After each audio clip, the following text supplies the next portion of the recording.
Olá, queridos alunos da Rede Municipal de Educação de Niterói. Eu sou a professora Juliana Martins e hoje nós vamos conversar um pouquinho sobre África e suas características naturais. Para iniciarmos nossa conversa, peço que observem atentamente o mapa mundi e localizem a África. Podemos perceber que o continente africano é o maior continente tropical do mundo, pois grande parte de seu território fica situado na zona intertropical, ou seja, fica entre os trópicos de Câncer e o trópico de Capricórnio.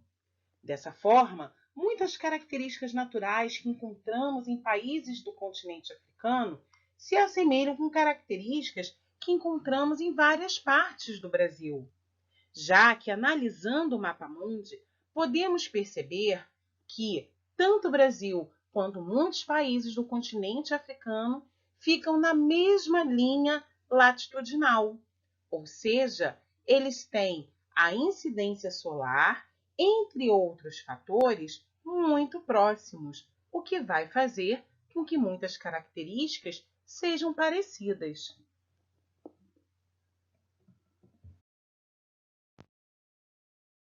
Conseguimos, ainda por meio dos mapas, observar que o continente africano é banhado pelos oceanos Atlântico e Índico. Mas por que estamos falando disso? Sabemos que a posição latitudinal interfere diretamente no clima dos lugares, por conta dos seus raios solares, que chegarão com maior intensidade naqueles próximos à linha do Equador e dos trópicos de Câncer e Capricórnio. A radiação solar, associada às variações de temperatura das águas dos oceanos, vão formar paisagens incríveis, originando a biodiversidade em cada lugar. Vamos estudar um pouquinho sobre essas paisagens no continente africano?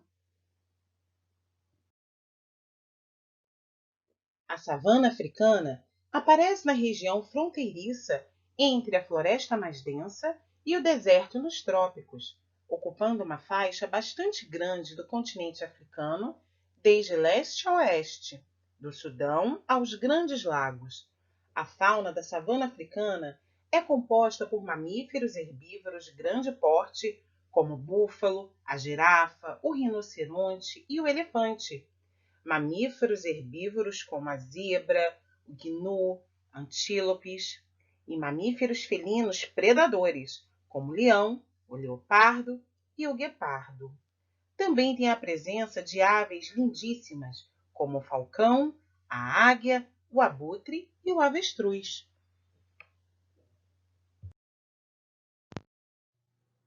A paisagem típica das savanas são os campos, com arbustos e árvores espaçadas.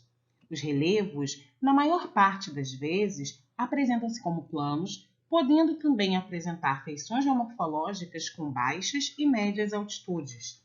O ecossistema é extremamente rico. Tem um clima particular, devido às secas prolongadas que podem durar até 10 meses com temperaturas muito elevadas e umidade muito baixa. Ela vai fornecendo características de paisagem muito específicas, mas quando vai chegando a época das chuvas, por conta de suas características naturais, o crescimento da vegetação é altamente acelerado. Mas na savana africana existem manadas de herbívoros pastejadores, como as zebras e gnus, que têm importante influência na vegetação, beneficiando as gramíneas, impedindo a regeneração de árvores. Por isso, é tão difícil encontrar grandes árvores nesses locais. Ao cessar das chuvas, a mesma vegetação rasteira e seca, com a mesma rapidez de seu crescimento, fornecendo palha de alta combustão, favorece a existência de incêndios espontâneos ou pela ação humana. As grandes queimadas voltam a surgir. Ainda no continente africano, nós temos a floresta do Congo, conhecida também como a selva do Congo. A floresta do Congo é uma floresta tropical úmida e muito rica em sua biodiversidade. Ainda como característica, nós temos cadeias de montanhas que compõem o Rift do leste africano. Você pode estar se perguntando, mas o que seria Rift do leste africano? Bom, Rift, em português, significa fenda. E para descobrirmos essa fenda do leste africano, nós temos que viajar há 30 milhões de anos atrás. Isso tudo? Sim, para nós compreendermos as feições dos nossos relevos, nós precisamos viajar há milhões e milhões de anos atrás. Há cerca de 30 milhões de anos atrás, o continente africano começou a se quebrar. As reprimidas forças do interior da Terra, empurradas para mais perto da crosta terrestre, criaram uma grande fratura que acabará por dividir a África em duas placas tectônicas menores.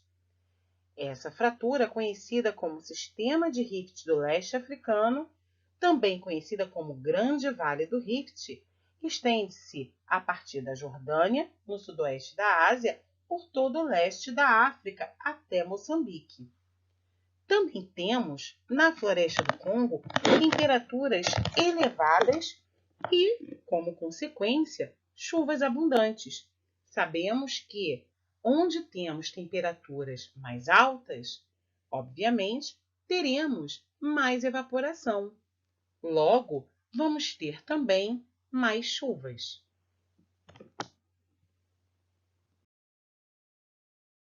Na floresta do Congo, encontramos grandes primatas. E se observarmos bem essas imagens da floresta do Congo, elas se assemelham e muito a imagens de florestas que conhecemos aqui no Brasil. Observe esse rio cheio de meandros. Percebam como ele se assemelha a rios que conhecemos aqui na Amazônia. Observem essas árvores tão robustas. Como elas se assemelham a árvores aqui do Brasil. Agora, vamos lembrar lá do início da aula, no primeiro slide, onde mostramos que grande parte do continente africano está na mesma posição latitudinal de grande parte do território brasileiro. Pois é, isso não é à toa. Por isso que essas características físicas, podemos dizer, se assemelham tanto com as do Brasil.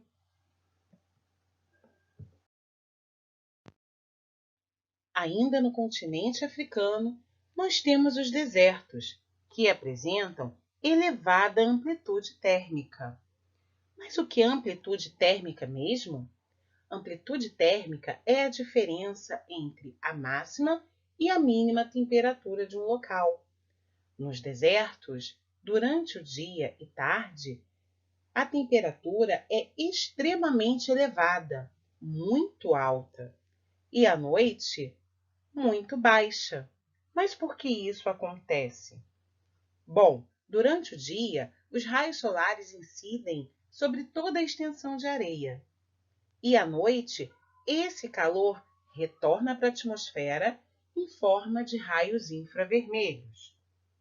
Mas, com pouco vapor d'água na atmosfera, na área desértica, quase não há formação de nuvens, que ajudam a evitar oscilações de temperatura como essa que presenciamos no deserto. As nuvens funcionam como uma espécie de estufa que retém o calor absorvido pela superfície terrestre, evitando grandes perdas durante a madrugada. Como não temos esse cobertor nas áreas desérticas, como não temos essas nuvens, o calor se dissipa quando anoitece, esfriando então rapidamente. Além disso, o solo seco do deserto, devido à falta d'água, perde muito rápido esse calor para a atmosfera. Ainda como característica dos desertos, temos uma vegetação de baixo porte, isso quando existe, e um clima extremamente seco. Na África está localizado o deserto do Saara, um dos mais conhecidos de todo o planeta, porque é o maior deserto do mundo. A sua extensão é maior que o continente europeu. Temperaturas podem atingir mais de 50 graus Celsius. Já foram registrados temperaturas de 54 e 55 graus. O solo é rico em ferro. O deserto do Saara é tão grande que pega parte de vários países.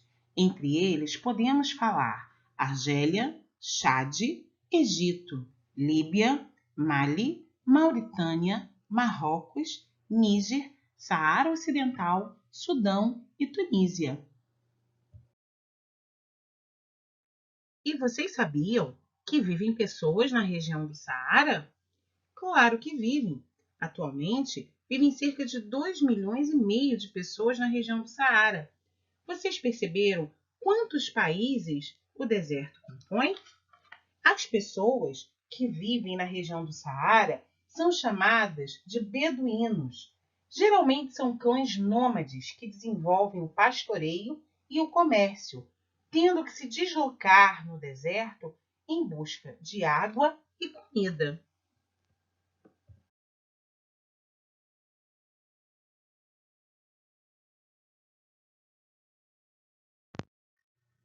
Você sabia que é possível nevar no deserto do Saara? Sim, gente, é possível nevar no deserto do Saara. Olha essa foto. Essa foto está mostrando a nevasca que aconteceu no dia 7 de janeiro de 2018.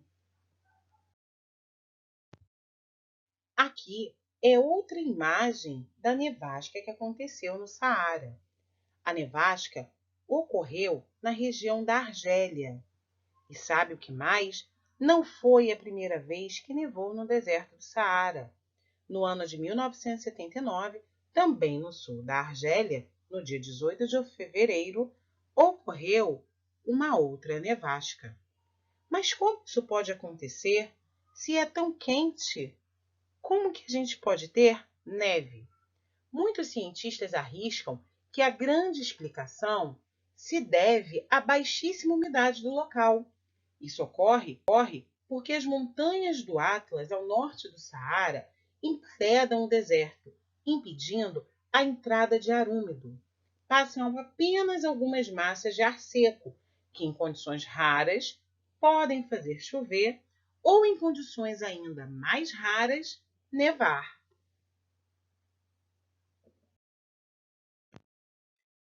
Ainda na África, temos a presença de dois outros grandes desertos, que é o deserto de Namibe e o deserto Kalahari.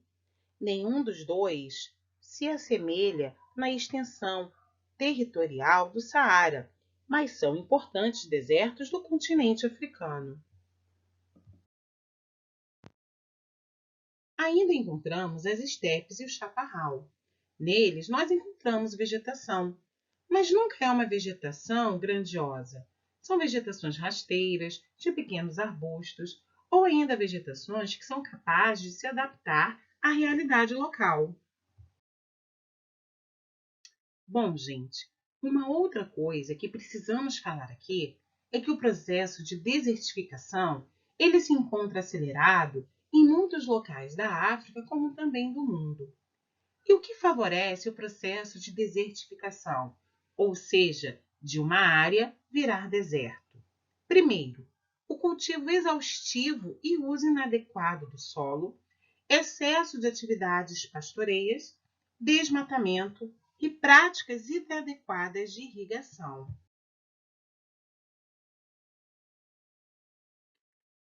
Mas será que tem alguma coisa que nós podemos fazer?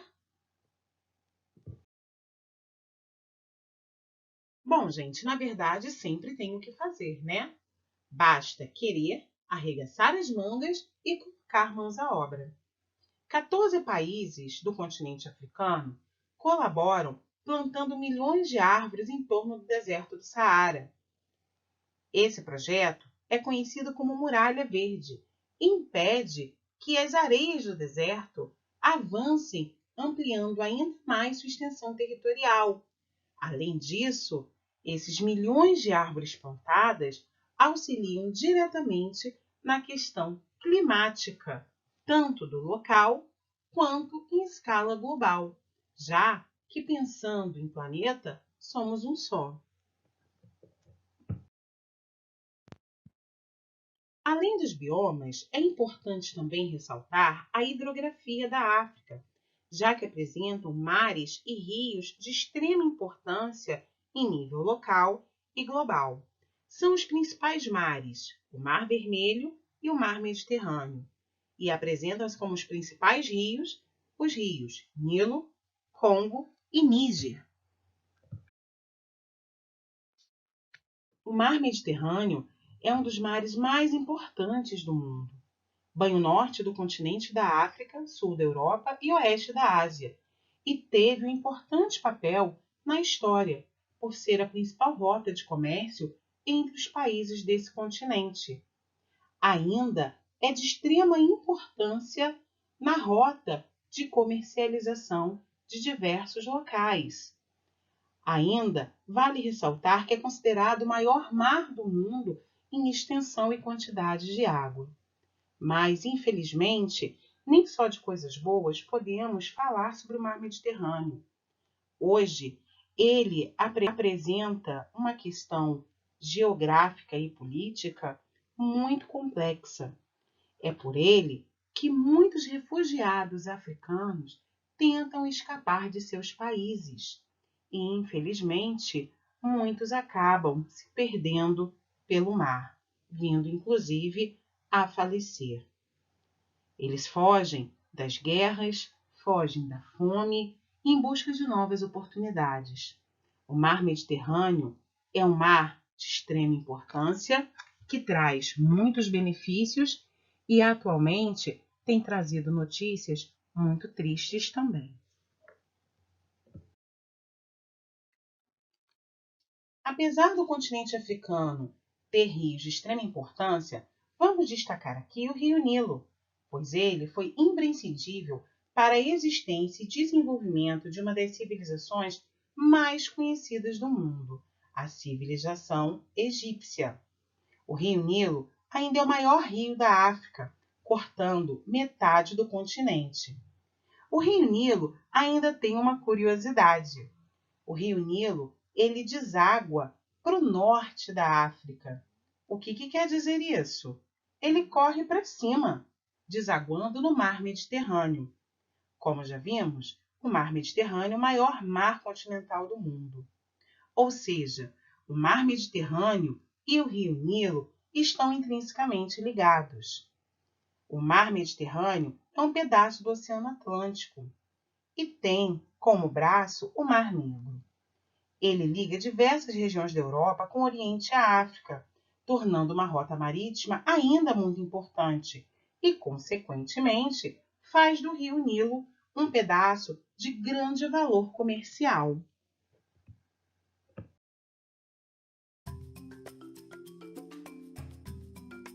Bom, queridos alunos, podemos perceber que o continente africano é um continente extremamente rico, com uma grande biodiversidade e questões muito especiais a se estudar. Para isso, vou deixar como uma proposta de atividade uma pequena pesquisa, onde vocês poderão pesquisar as principais notícias da atualidade sobre o Mar Mediterrâneo. Acredito que essas pesquisas vão ser muito úteis para que vocês deem seguimento aos estudos na terceira parte da aula de África. Espero que vocês tenham gostado e espero vocês na próxima aula. Um grande beijo, até lá!